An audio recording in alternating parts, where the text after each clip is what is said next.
TWTA Chapter 1067, Huntsville, Alabama.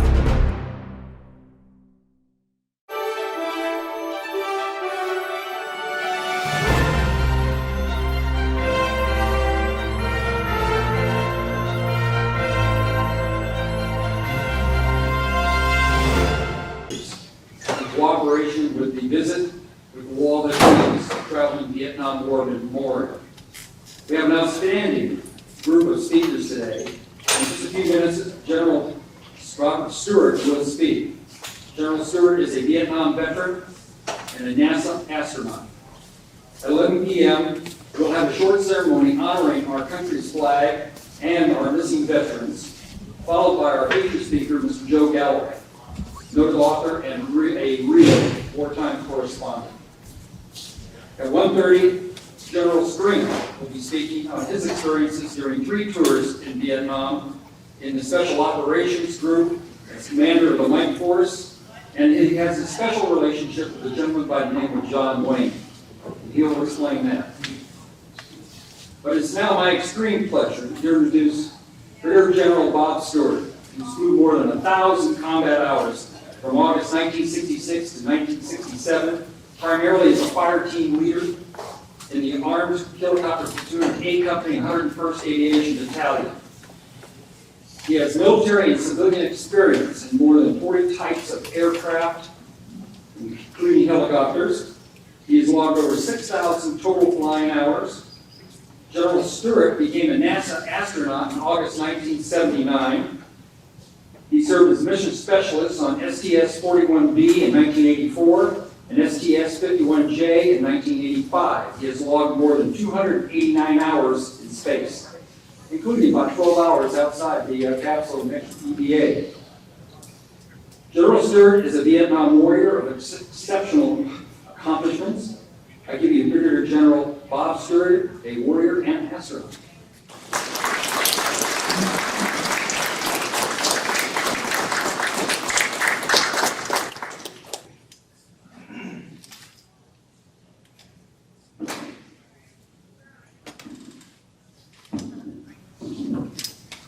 Before you laugh at me, I would like to point out that I am just as tall as Napoleon and didn't seem to hurt him any.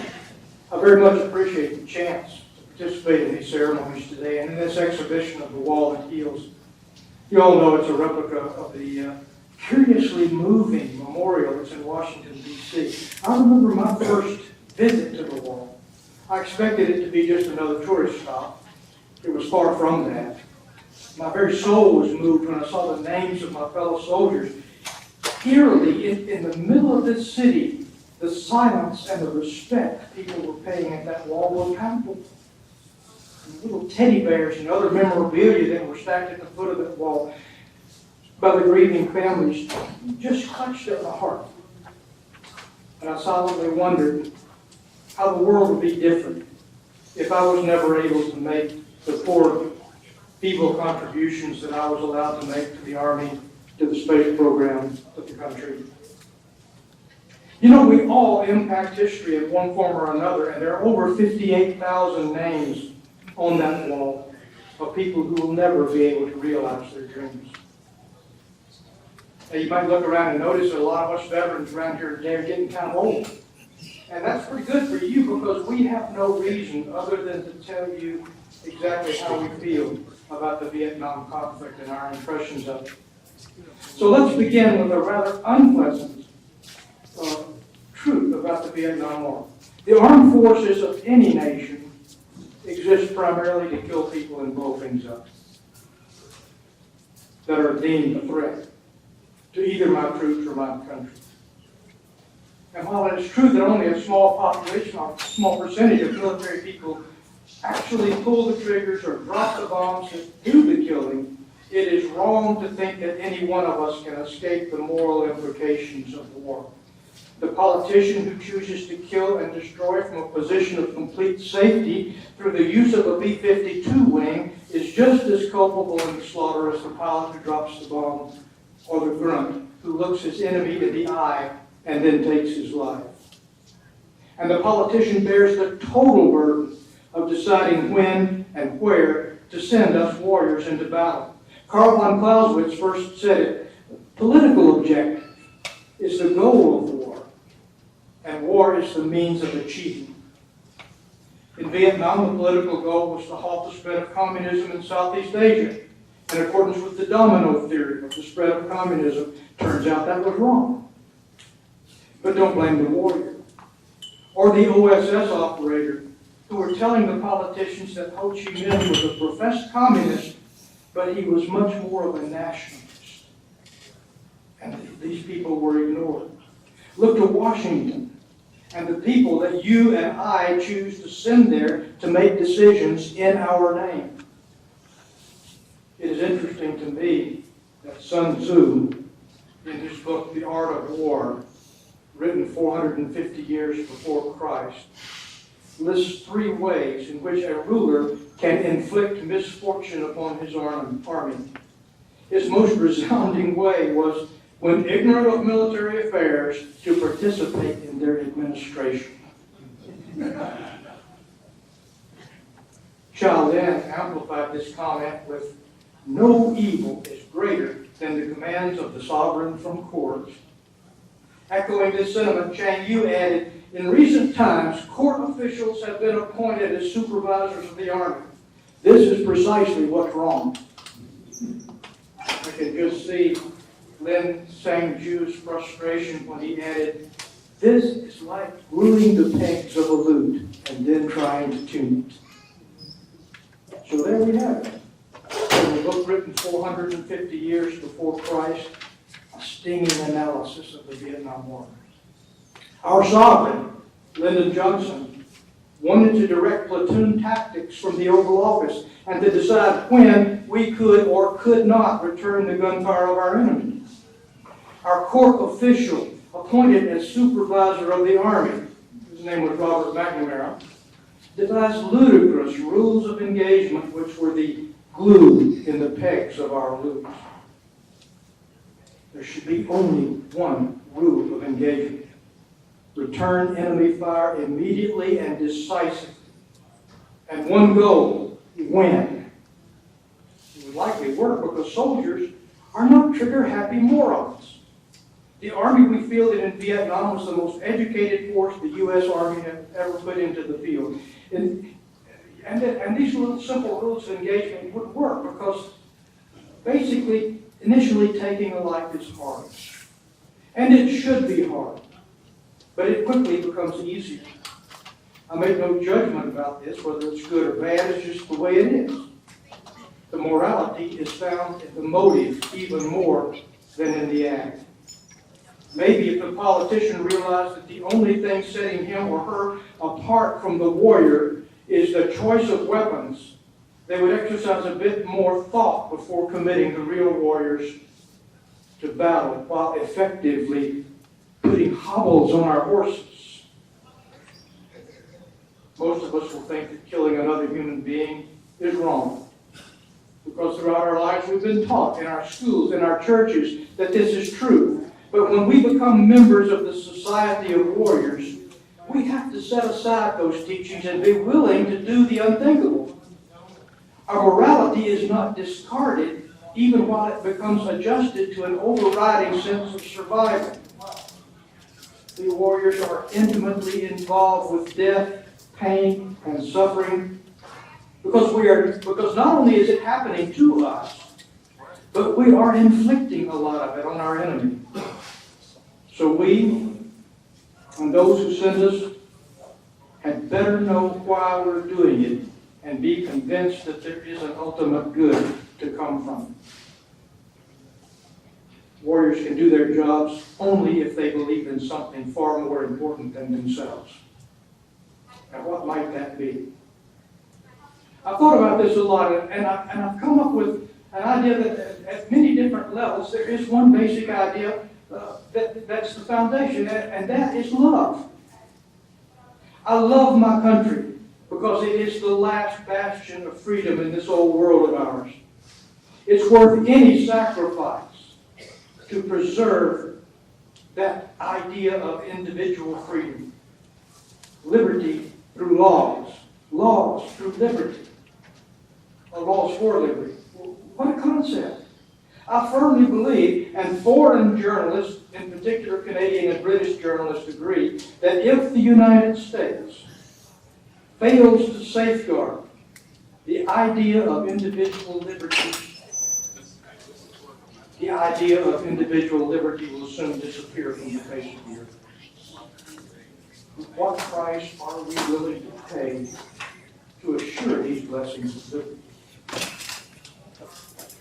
Patrick Henry, in a speech before the Virginia Assembly as the American Revolution raged, I recommend that you all find this speech and read the entire thing, but we all know the climactic ending of this speech. Is life so dear, or peace so sweet, as to be purchased at the price of chains and slavery? Forbid it, Almighty God! I know not what course that others may take, but as for me, give me liberty or give me death. It's this level of love that allows me as an individual to allow my country to use me as a tool in the furtherance of the cause of freedom. And I do that because at a second and most intimate level and heartfelt level, I love my family and I want to have them to have the blessings of liberty, even though it might cost me my life. Becoming a warrior is not like taking a job. There is an unwritten and too often unacknowledged, unlimited liability clause in our contract of service that may require that ultimate sacrifice. There's a third level, one which is immediate and pressing in combat. As a warrior, I am willing to take huge risks and do incredibly stupid things to protect my fellow soldiers. And they in turn offer me that same loyalty. We're all in it together, and we will see the mission through while trying to keep as many of our fellow warriors alive as possible. This level of love is inherent to the warrior in combat. We live it every day. We breathe the smoke of battle and the stink of death every day. Pain, death, and destruction is an unavoidable part of the combat soldier's life. And so total loyalty to our fellow soldiers becomes key to our survival. We endure this pain because history tells us that the only way to end a war is to put a man with a weapon on the enemy's land. Victory requires us both to occupy the enemy's land and to end his will to fight. The reason is simple. The land is where we live. It's where we raise our crops, make our homes, raise our children. After World War I, we did not occupy Germany. So Germany looked at their defeat in World War I as a mere hiatus in the conflict. And that brought us World War II. Hostilities, we did occupy after World War II hostilities, and we got 73 years of relative peace on the European continent and in the Pacific Basin. Now, it's not my intent to try to belittle the combat power of the Navy or the Air Force. It's absolutely vital. But just to point out the brutal fact that until you occupy land, nothing is resolved. In Vietnam, we tried to win based on body count. That will never win any war. It didn't win in Vietnam, and it will never score a win for the terrorists in attacking us either. We were specifically forbidden from putting troops on North Vietnamese territory. Guess what chance we ever had of ending hostilities in terms favorable to us? As history tells us, the last U.S. combat troop left Vietnam on the 29th of March, 1973. Saigon fell on 30 April, 1975. Slightly more than 2 years after the U.S. ceased combat operations, the North Vietnamese decided that they would put troops on the enemy's land. It's always hard for a warrior to use the word love with respect to each other, but that's what it is. Jesus Christ said, "Greater love hath no one than this, that he laid out his life for his friends."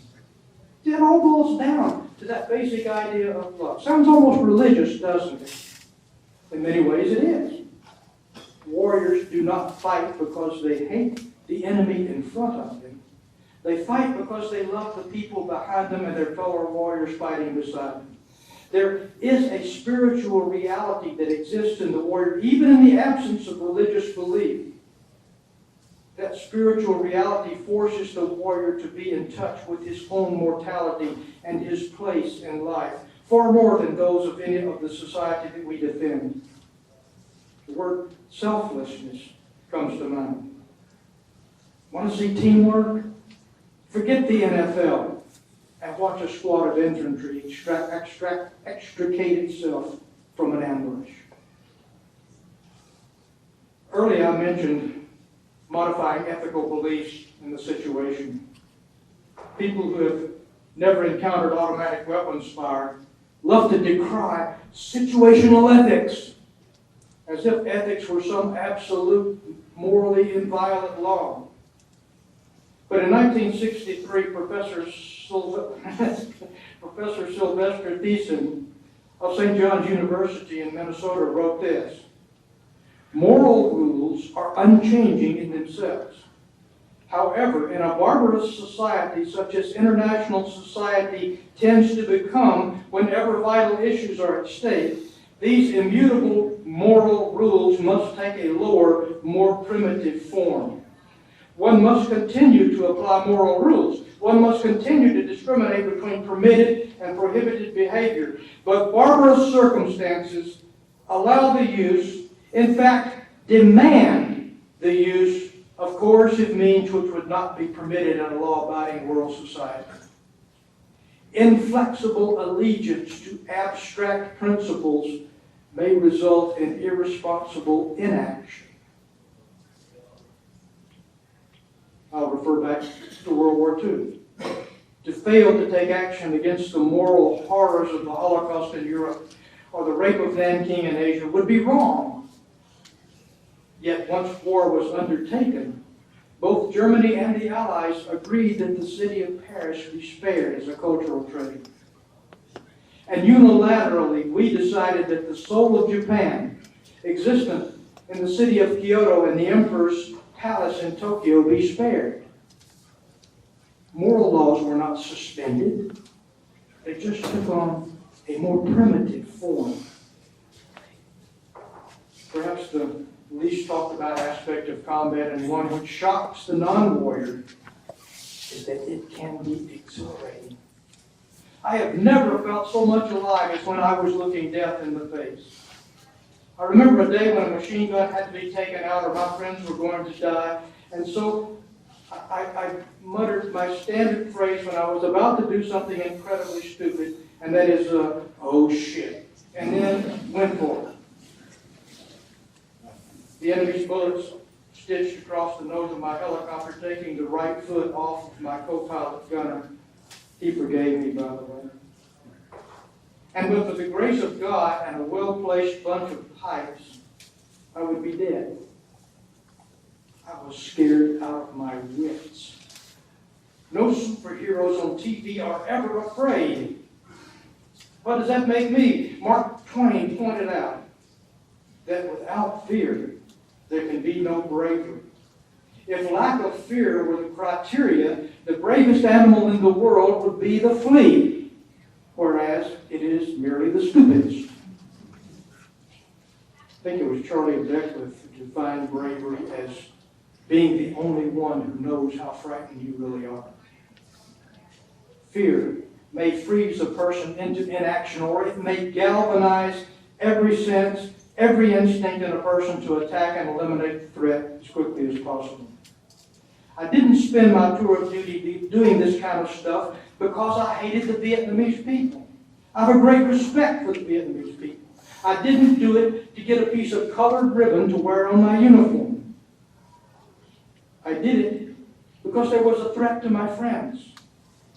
And now, 51 years later, I've come to the grips with the fact that I killed a lot of people who probably did not want to be in their position any more than I wanted to be in mine.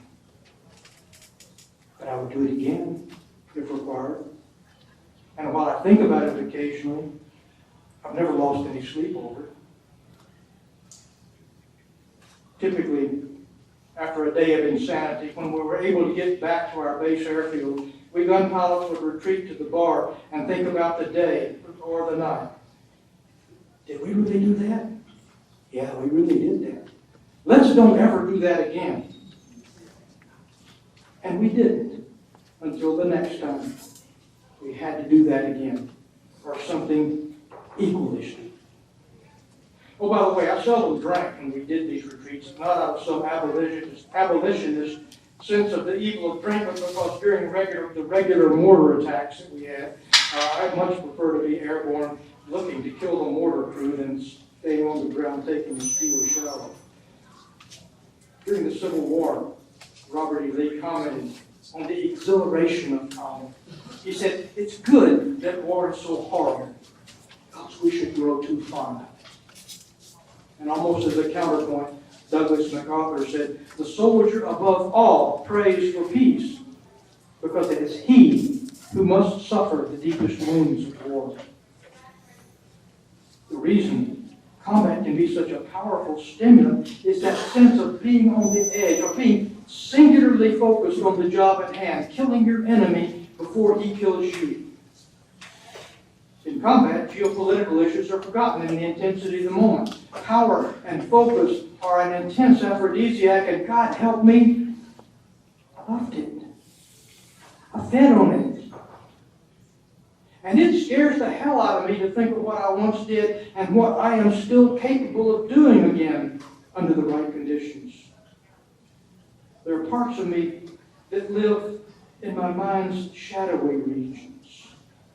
But it's not something you talk about in public or with anyone who hasn't been there. I say this not because I'm ashamed, but because you will not. You cannot understand unless you have been there.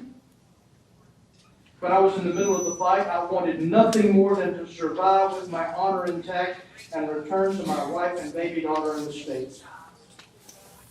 And yet when I got home, I soon began to feel that I had deserted my men. That without me to lead them, they would do something silly like get themselves killed. And then one day I got a letter that told me what a great job Bobby Osmond, my replacement, was doing. I was not needed. But I did take pride in the fact that I taught Bobby how to fight my fire team, just as Jack Milovic taught me how to fight his.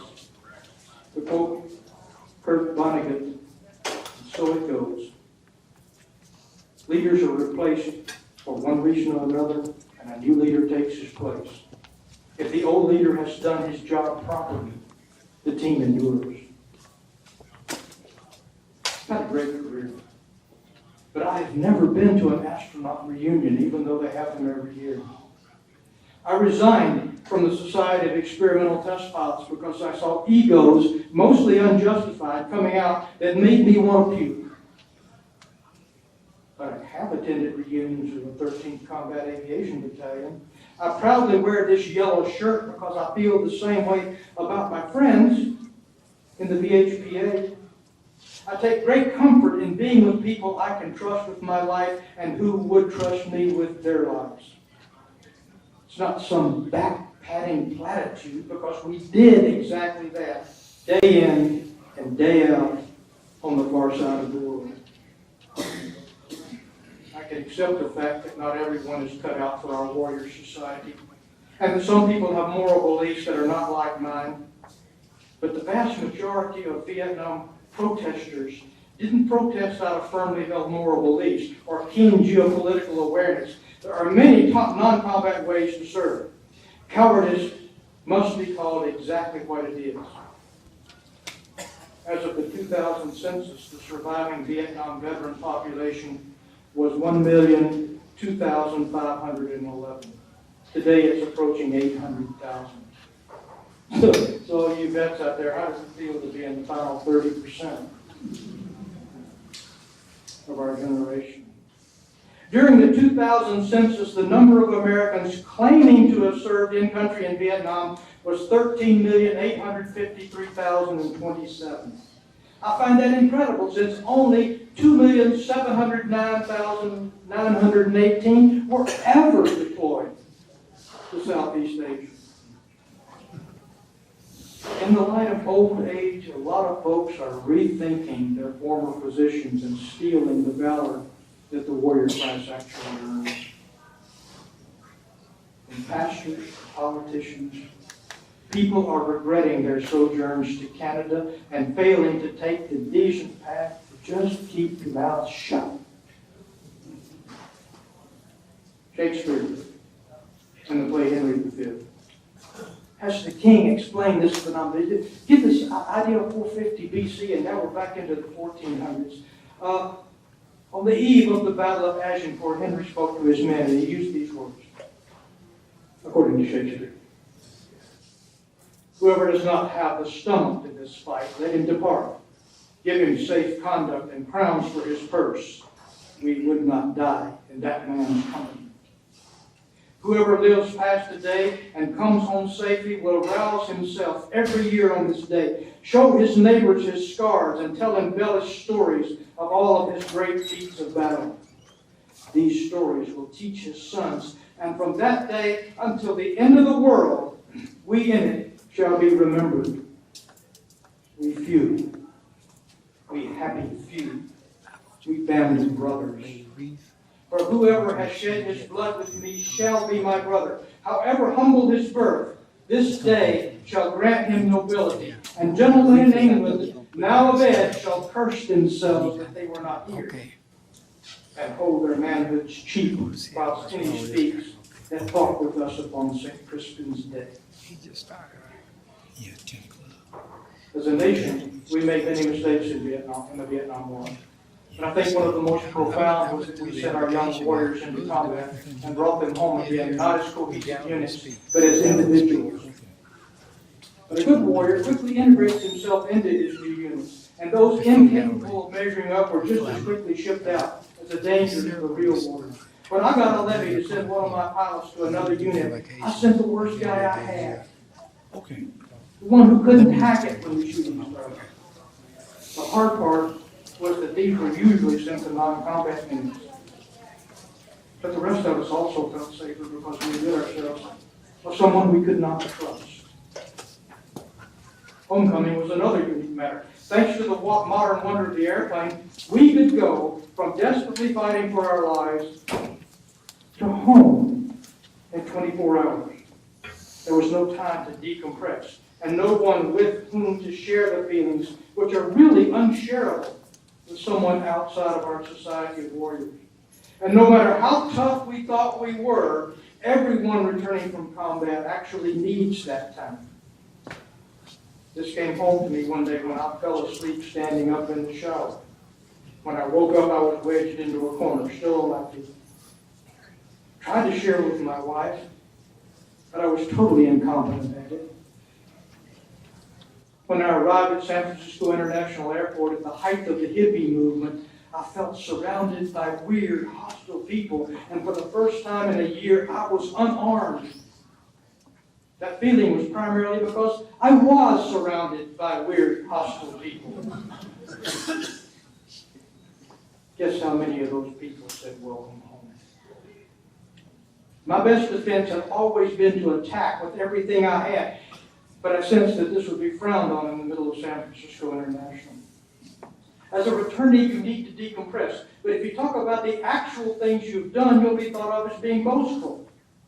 If you talk about the psychological stress or the sadness of killing another human being, you'll be accused of whining.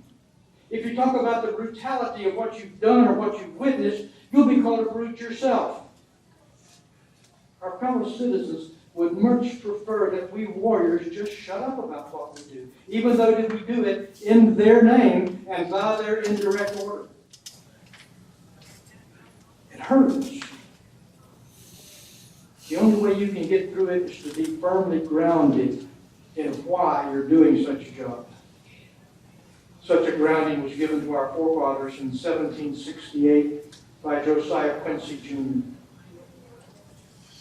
"Oh, my countrymen, What will our children say when they read the history of these times, should they find that we tamely gave away, without one noble struggle, the most valuable of earthly blessings? He's talking about liberty. As they drag the galling chain, will they not execrate us if we have any respect for things sacred, any regard for the dearest treasure on earth? If we have one tender sentiment for posterity, if we would not be despised by the whole world, let us, in the most open, solemn manner and with determined fortitude, swear that we will die if we cannot live free men. I firmly believe that today this nation is in moral danger from within, because our citizens are more concerned with their rights and what they can get from the government than their responsibility to the nation. And from without, because there are barbarous forces that would like to see the treasure of liberty wiped from the face of the earth. I never thought I would live to see the events which have transpired recently in Washington. The very people who make our laws throw those laws out the window, and their own human decency along with them. No lie is too big, no fraud too dastardly. People who do not have the faintest notion what it's like on the battlefield talk about civil war. Please don't do that. You won't like it. The foundations of our judicial system were not just cracked, but were figuratively jackhammered into destruction in the name of partisan politics. Presumption of innocence and burden of proof were discarded as we gave up any right to even claim that we are a nation of laws. We have become a nation of innuendo, of whispered accusations are accepted as fact. Could someone please explain to me how the actions of the leaders of the FBI, this nation's premier law enforcement agency, do not constitute an attempted coup d'etat? What happened to E pluribus unum? What happened to In God We Trust? Oh, I remember. We threw God out of the debate a long time ago. So that oath we swear with our hand on the Bible has no more meaning, except to those of us that are the more gullible members of our society. See, we need a fresh start. We need to understand who we are. We need to get out the concrete and repair those foundations of liberty before they crumble completely and the last vestige of individual freedom disappears from this planet. So where do we get the concrete? It's in the Declaration of Independence, in the Constitution. You'll have to dig them out and read them for yourself, because you'll no longer find them in the schools and the universities, because they might offend someone. And they probably will offend some delicate flower, some delicate snowflake. Because our founders were about to put everything on the line. Their property, their treasure, their very lives. So they were not afraid to tell the world exactly what they were trying to do. They were about to throw off one form of oppressive government, and they sought assurances that the new one they were about to establish did not devolve into the same oppression. They vowed that one Concord and one Lexington was entirely enough, and sought to assure that they never happened again. We find no mention of those documents in the newscast or in the press, because those ideas do not conform to the ideas of the talking heads who have appointed themselves as arbiters of our new morality. And like sheep being led by the bellwether, too many people blindly join the chorus of bleating and never really think about the consequences. Except, that is, we of the warrior class, who have sworn to preserve and defend that Constitution against all enemies, both foreign and domestic. What happened to the hand last I don't recall an expiration date to that.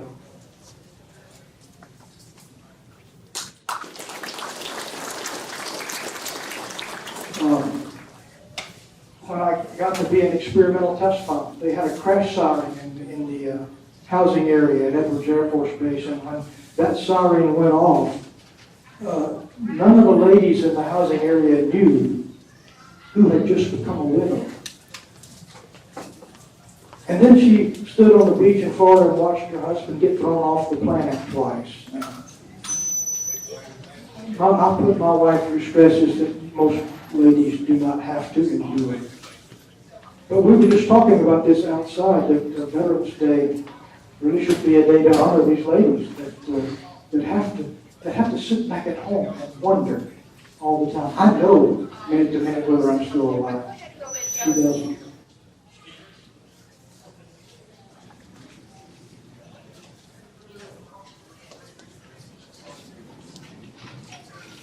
First, I'd like to thank you for an absolutely outstanding presentation.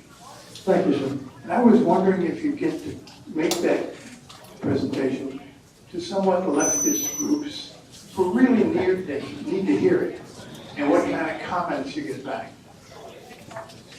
I've used bits and pieces of this to a lot of different groups, but this is the first time I've ever spoken these words. I would love the opportunity to do that, and I was hoping that I would have that opportunity today. But what I look when I see out here is I see people like me, people like us in yellow shirts, and you guys in the black vests, and you guys who've all served in combat. So we tend to talk to the choir all the time, preach to the choir. But if you got a group in mind, I'd love to fuss them too. Anyone else? Yes, sir. What's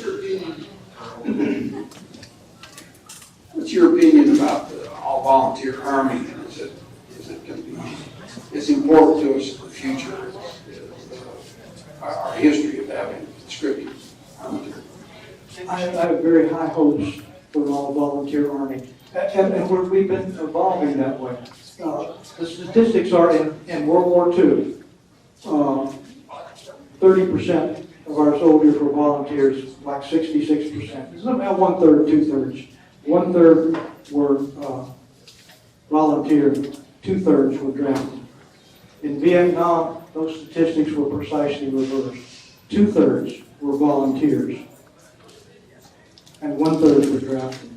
And we're moving that way. I see the force becoming much more educated, much more capable. You put a young troop that was raised on video games in the driver's seat or the gunner's seat of an M1 tank, and this man is incredible. We had one kid, as I recall, that fired an almost perfect score on the graduation gunnery in Fort Young, because they love to do this sort of thing, and they're good at it. But I do believe that there is a problem, and we have to keep telling these people, because they're not getting an education in the schools. They are not getting an education in what this country is anywhere except from you and I. You and I have been hung up butts out on the battlefield, and now we think about it and say, yeah, it was worth it. I hope I don't have to do it again.